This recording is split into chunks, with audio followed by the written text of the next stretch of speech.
এই সবাই কিন্তু মন ভরে পেট পুড়ে খাবেন। হ্যাঁ, কেউ লজ্জা করবেন না।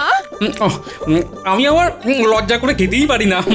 তার উপর আবার আপনার বিবাহ বার্ষিকী বলে কথা। হ্যাঁ, তা তুমি লজ্জা পেলে তাও ক্ষতি নেই হে, বাকিরা না পেলেই হলো। পাগল, আপনার বাড়িতে এলে কেউ লজ্জা পায় নাকি? তাহলে আপনারই বদনাম হবে না? ওই যে ওটা, দে দে দে মাংস দে। ও হ্যাঁ, ভাত তো দেখছি শেষের মুখে। ভাত দে, ভাত দে। ভাত শেষ, মাংস শেষ, শুধু গোটা কত লুচি আর একটু ছানার কোপ্তা পড়ে আছে। ব্যাস, আমিও শেষ, এখনো এত লোক বাকি। আরে, খাবার শেষ হলে কি করে হবে? পেটটা তো ভরাবো নাকি? হ্যাঁ, এই গোপাল, হয়েছে হয়েছে, আর খেও না, এবারে ওঠো। বেশ, খাবার শেষ যখন আর কি, উঠেই পড়ি।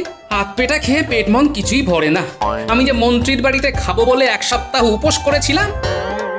পেট না তো আস্ত একটা জ্বালা। ছড়া কোথাকার।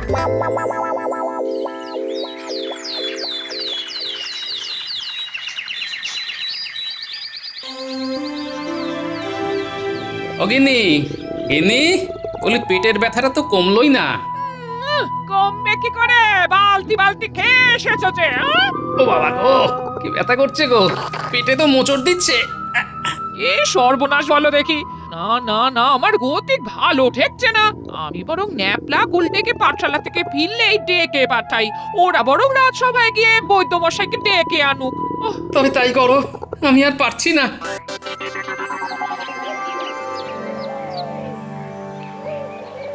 সভা শেষ হতে চললো, গোপাল তো এখনো এলো না। আসবে কি? কালকে আমার বাড়িতে ওই রকম হাগরের মতো খেয়ে তো জয়ঢাক হয়ে ফিরেছে। দেখুন দেখুন শরীর ঠিক আছে কিনা।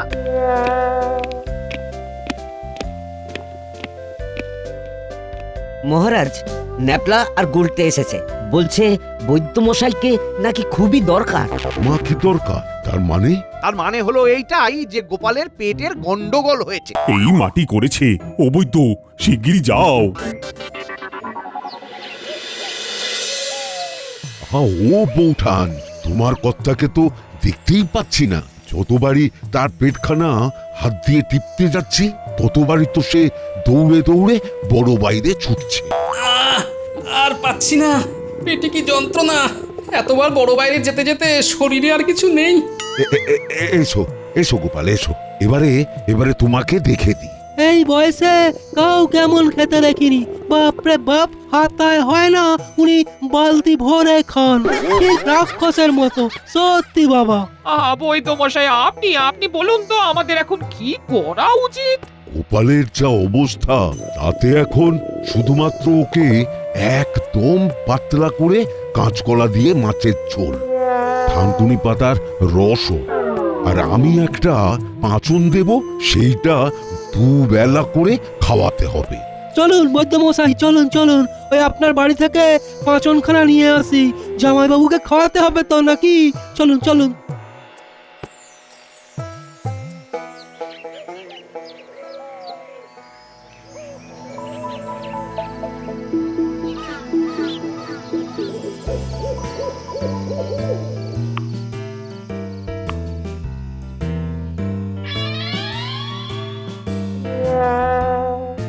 এ কি মা, এইটুকু ভাত, এতে কি আমার পেট ভরবে নাকি? কি আবার বেশি কথা বলছো? যা দিয়েছি তাই খেয়ে নাও। তার উপর এমন পাতলা ঝোল যে মুখে তুলতে ইচ্ছে করছে না। আপনি খেয়ে নিন দেখি। হ্যাঁ, এমনিতেই তো সেই খেয়ে দেয় আপনাকে বড় বাইরেই ছুটতে হবে। না, আমি কিছুতেই এইটুকু ভাত আর এমন পাতলা মাছের ঝোল খাবো না। খাবে না তো উঠে যাও। কি, আমার বাড়িতে দাঁড়িয়ে আমায় খেতে হবে না বললেন? হ্যাঁ, মা তাই বলেছে। কারণ আপনার পেটের চিন্তায় আমার দিদির চোখের নিচে কালি পড়ুক, সেটা তো আর আমরা চাই না। হায় ভগবান, এ আমি কি জ্বালায় পড়লাম।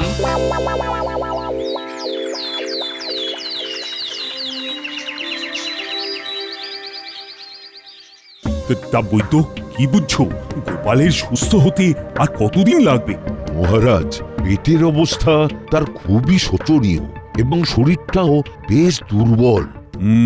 তাহলে কি মোটামুটি আরো দিন 10 নাকি? দেখুন মহারাজ, আমি যেরকম বলেছি, ওনারা যদি ঠিক সেরকম নিয়ম পালন করেন, তাহলে 10 দিন লাগবে না, আর দিন 6 মধ্যেই গোপাল সুস্থ হয়ে উঠবে। না না, আমি দেখে এলাম তো গোপালের বাড়িতে গোপালের শাশুড়ি শ্যালক খুবই দায়িত্বের সাথে তার দেখভাল করছে। তবে গোপালকে এবারে সচেতন হতে হবে, খাদ্যের অভ্যাস বদলাতে হবে, না হলে ওই শরীরের ওজন যেমন বাড়বে ঠিক তেমন ভুঁড়িও বাড়তে থাকবে।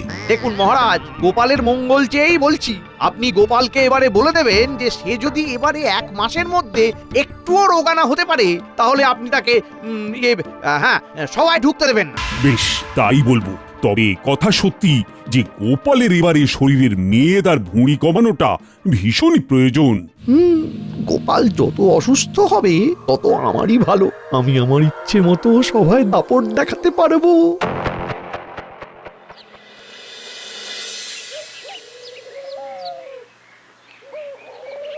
শুনলাম গোপালের পেটের অবস্থা নাকি খুবই খারাপ। তাতে কি? বলছি এই সুযোগটাকে কি কাজে লাগাতে পারি না? কিভাবে? উত্তর দিকের পরপর 4খানা ফলের বাগান পরিষ্কার এবং দক্ষিণে পুকুর খননের নামে মহারাজের থেকে বেশ ভালো পরিমাণে মোহর হাঁকিয়ে নিলে কেমন হয়?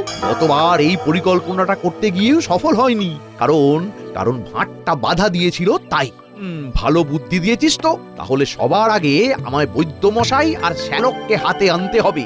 এই কদিনের ভিতরে গোপাল যাতে কোনোভাবেই সুস্থ না হয় সেটা বলে দিতে হবে। শিগগির যান, শিগগির যান।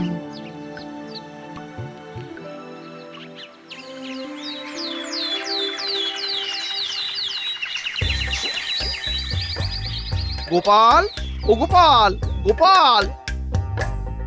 আরে আরে মন্ত্রী মশাই যে, আসুন আসুন।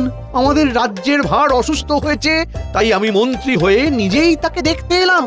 বাবা, আমার তো বিশ্বাসই হচ্ছে না। বসুন বসুন। না না না না না, বসবো না গো, বসবো না। হাতে সময় খুব কম, বুঝলে, প্রচুর কাজ পড়ে আছে। যাই হোক, তা গোপাল, বলো বলো, আছো কেমন? এই তো মন্ত্রী মশাই, আমি আগের থেকে অনেকটা সুস্থ হয়ে উঠেছি। পেটটা অনেকটা ধরে এসেছে। হ্যাঁ, আশা করি দিন 3-4-এর ভেতরেই আবার সভায় যেতে পারবো। সর্বনাশ, আর সময় নষ্ট করা যাবে না। কি হলো মন্ত্রী মশাই, কিছু ভাবছেন নাকি? হ্যাঁ, মানে ভাবছি মহারাজ আমাকে একটা পথ্য আনতে বলেছিলেন, সেটা একদম ভুলে গেছি। আজ বরং আমি উঠি গোপাল, কালকে আবার আসবো। তুমি সাবধানে থেকো, কেমন? আচ্ছা মন্ত্রী মশাই, আপনাকে আর আটকাবো না।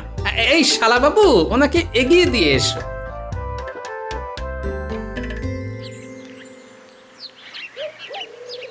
মন্ত্রী মশাই তাহলে সাবধানে যাবেন। শোনো, এসব ছাড়ো, তোমায় একটা কাজ সাবধানে করতে হবে। গোপালকে আরো কয়েকটা দিন কুপোকাত করে রাখতে হবে। হ্যাঁ, কেন মন্ত্রী মশাই? গোপালের অনুপস্থিতিতে বাগান পরিষ্কার, পুকুর খননের নামে মহারাজের থেকে ভালো পরিমাণে বেশ কিছু মোহর বাগিয়ে নেব। তবে তোমাকেও তার কিছু পরিমাণ দেব, শুধু শুধু কাজটা ঠিক করে করতে হবে, কেমন? বাড়িতে বসে মোহর পেলে আমি যে কোনো কাজই একেবারে কি বলে ওই নিষ্ঠার সাথে করে ফেলবো মন্ত্রী মশাই, চিন্তা করবেন না। আজ রাত্রে আমার কাছ থেকে বিশেষ একটা পাঁচন নিয়ে যেও, তারপর সেই পাঁচনটাকে রান্নার পদের মধ্যে মিশিয়ে দিও। তাহলেই দেখবে কাল থেকে গোপালের আবার পেট খারাপ শুরু হয়ে যাবে। কিন্তু ওই বৈদ্যমশাই যে কালকে আবার আসবেন, পথ্য দিলেই তো। চিন্তা করো না, বৈদ্যকে আমি এক্ষুনি সামলে নেব। আচ্ছা, আসি তাহলে।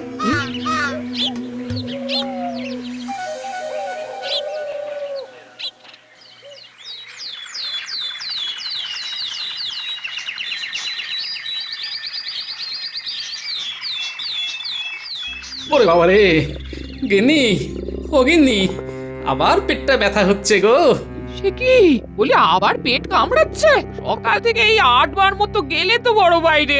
ওহ, হ্যাঁ গেলাম তো, পেলে কি করব বলো তো। কিন্তু গতকাল রাত্রি পর্যন্ত তো ঠিকই ছিলাম, আজ সকাল থেকে আবার পেটে গন্ডগোল শুরু হলো। কি থেকে আবার কি হলো বলো দেখি? রাত্রিবেলা সেই যে আলু ভাজা খেয়েছিলে, তাই কি? হ্যাঁ, ওই মাত্র 4 টুকরো আলু ভাজা খেয়ে ওরে বাবা, পেয়ে গেল আবার। যাই যাই যাই। না না না, আবার বাড়াবাড়ি হওয়ার আগেই এক্ষুনি আবার বৈদ্যমশাইকে খবর দিই।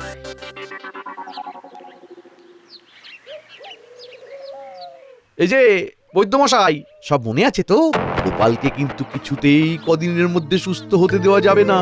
ভাববেন না, শুধু সময় মতো আমার বাড়িতে মোহরটা পৌঁছে গেলেই হলো। তা কি দিয়ে গোপালকে আরো অসুস্থ করবে শুনি? পাঁচন নাকি? সে আমি ভেবে নিয়েছি। আমার সাথে আপনি চলুন, তাহলেই দেখতে পাবেন কি উপায়ে গোপালকে প্যাঁচে ফেলি। বেশ, তাহলে আমিও যাই।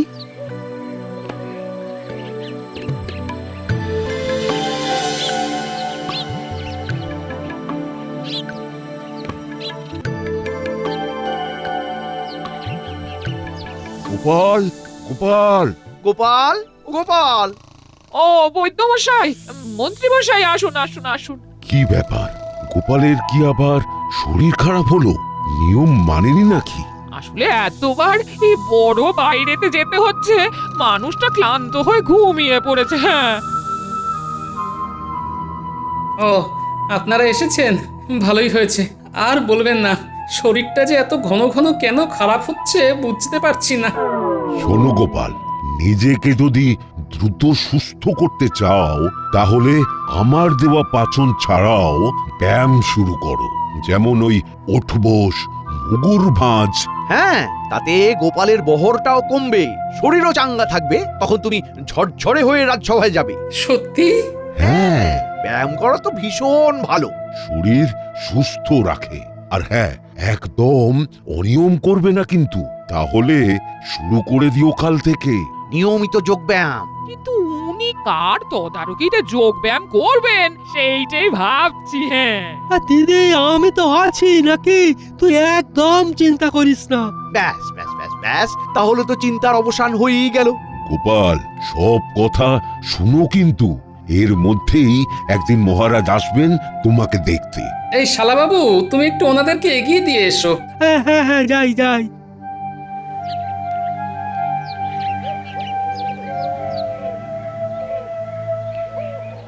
বৈদ্যমশাই, আপনি তো ওই বলে দিলেন যোগ ব্যায়াম করতে, কিন্তু ওই জামাই বাবুকে ব্যায়াম করানোটা কি কঠিন বলুন তো?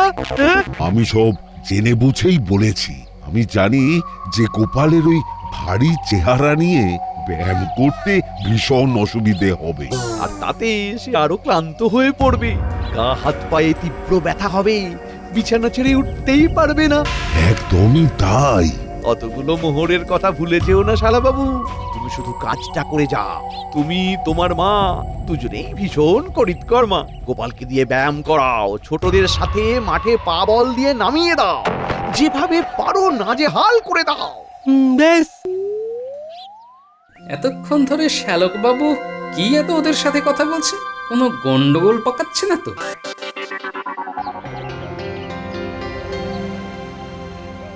তা মন্ত্রী, ওই তো গোপালের কেমন হাল দেখলে? আর আপনি একদম ভাববেন না মহারাজ। কেন? আমি পাচন খেতে বলা ছাড়াও গোপালকে নিয়মিত যোগ ব্যায়াম করতে বলে এসেছি।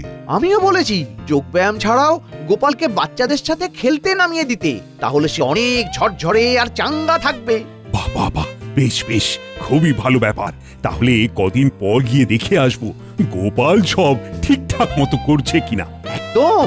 আচ্ছা মহারাজ, বলছিলাম কি, ওই উত্তরের 4টে ফলের বাগান পরিষ্কার করাতে হবে, আর ওই দক্ষিণ দিকের পুকুর খনন করাতে হবে, তাই কিছু মোহরের দরকার।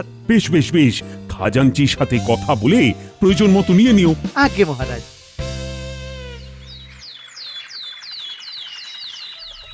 মা, তুমি শুধু দেখো আর জামাই বাবুকে কি করি। খুব ভালো করে খাটাবি। হ্যাঁ মা, একদিন আমি একদিন তুমি মিলে ওই জামাই বাবুর জীবন একেবারে দুঃখে ভরিয়ে দেব। সে আর বলতে। ও শ্যালক বাবু, তুমি একদম প্রস্তুত? মাও আছেন দেখছি। হ্যাঁ, তুমি এবার চলে এসো তো বাবা জীবন, মেলা দেরি করে লাভ নেই। হ্যাঁ, চলুন জামাই বাবু, চলুন চলুন। প্রথমে ওই উঠবস দিয়ে শুরু হবে। নিন, 1, 2, 3, 4, 5, 47, 48, 49, 50। ওরে বাবা, ওরে বাবা, আর পাচ্ছি না। গিন্নি, বাঁচাও আমায়। কি এইটুকুতে ক্লান্ত হলে হবে? হ্যাঁ, অন্তত আরো 50 বার করতে হবে, তবে না? হ্যাঁ আরো 50? গতিক সুবিধের নয়, আমাকে ইচ্ছে করে খাটাচ্ছে। দেখাচ্ছি মজা। চলো চলো চলো, শুরু করো শুরু করো। নিন নিন, শুরু করুন এবার মুগুর ভাজা। হ্যাঁ, এত বড় মাঠ, নিন নিন, শুরু করে দিন। গোপাল একদম ভাবতেই পারবে না এত সকালে যে আমি ওর বাড়ি যাচ্ছি, পুরো চমকে যাবে। নাও শুরু করো। ওই তো গোপাল, গোপালের শাশুড়ি শ্যালক, গোপাল ওই যে মাঠের মধ্যে মুগুর ভাজছে। চলো চলো মাঠেই যাই তাহলে। মা, মাগো, মুগুরটা আমার দিকে আসছে, আমার মাথাতেই। ওরে বাবা রে, ওরে বাবা, বাঁচা বাঁচা আমার, ওঠ ওঠ বাবা। ভাগ্যিস কাছে যাইনি, গায়ে কি জোর রে বাবা। বাবা, গোপাল তুমি দুর্বল শরীরেও এত জোরে ছুঁতে পারলে? হ্যাঁ, চেষ্টা করলাম আর কি। চলুন চলুন, আমার বাড়ি চলুন। মুগুরের ঘায়ে শ্যালকের তো যায় অবস্থা। তাহলে তোমায় কালকে থেকে শারীরিক কসরত করাবে কে? আমি করাবো। আমি আছি কি করতে? কালকেই মাঠে নামাবো, গোপালকে খেলতে হবে। হ্যাঁ, একদম কোষে খেলান গোপালকে, কোষে। দেখাচ্ছি মজা।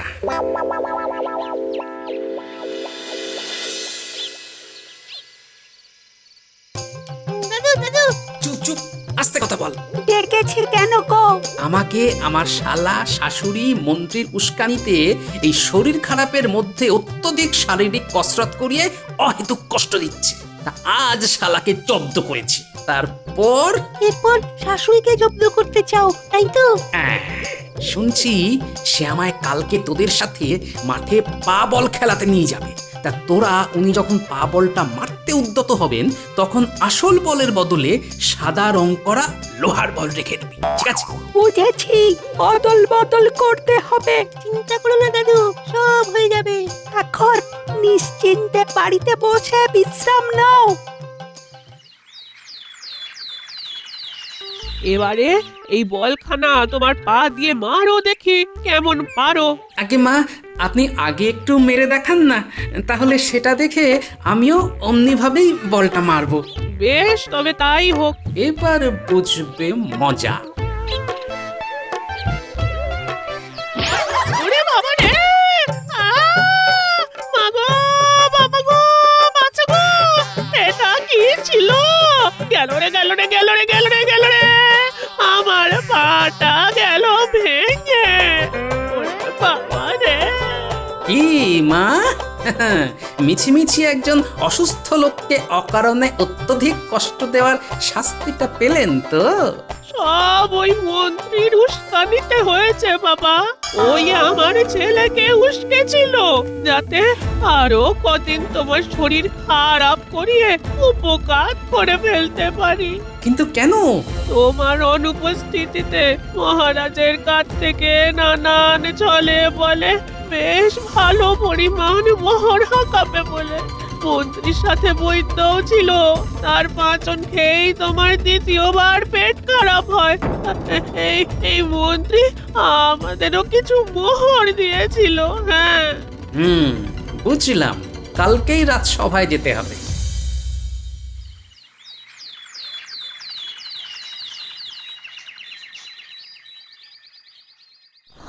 মহারাজ, আসবো?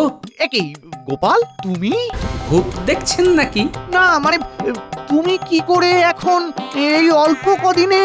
আপনি ভেবেছিলেন আরো কদিন আমায় বিছানায় ফেলে রাখবেন, তাই তো? কিন্তু সবই ওপরওয়ালার ইচ্ছা। তিনি চাননি বলেই আমি আপনাদের সকলের বদমাইশিটা ধরে ফেলে আজ আবার সভায় এসেছি। কি ব্যাপার গোপাল? মহারাজ, এই মন্ত্রীমশাই আমার অনুপস্থিতিতে আপনার কাছে নানা অছিলায় বেশ কিছু মোহর হাতাবেন বলে আমায় কদিন নানাভাবে বিছানায় শয্যাশায়ী করে রাখতে চেয়েছিলেন, এবং ওনার সাথে হাত মিলিয়েছিলেন বৈদ্যমশাই, আমার শাশুড়ি এবং শ্যালকও। তার মানে বাগান পরিষ্কার, পুকুর খননের নামে নেওয়া মোহরগুলো সব মন্ত্রী নিজের ঘরে নিয়ে গেছে। আগে হ্যাঁ, বাগান উনি নামমাত্র সাফ করিয়েছেন, আর মহারাজ পুকুর খননের নামে আপনার ট্যাগ কেটে নিয়ে গেছেন উনি। কারণ আপনি বলুন, বর্ষাকালে কি কখনো পুকুর খনন করা যায়? গোপাল, তুমি বলো তো মন্ত্রীকে কি শাস্তি দেব আমি? তেমন কিছুই না, আমার শ্যালক আর শাশুড়ির সেবা করা। তারা মন্ত্রীর উস্কানিতেই তো আজ মাথা ফাটিয়ে পা ভেঙে পড়ে আছে, তাই। উরি বাবা, আমায় আমায় ছেড়ে দিন মহারাজ। চুপচাপ যাও, না হলে রাজ্য থেকে একেবারে তাড়িয়ে দেব।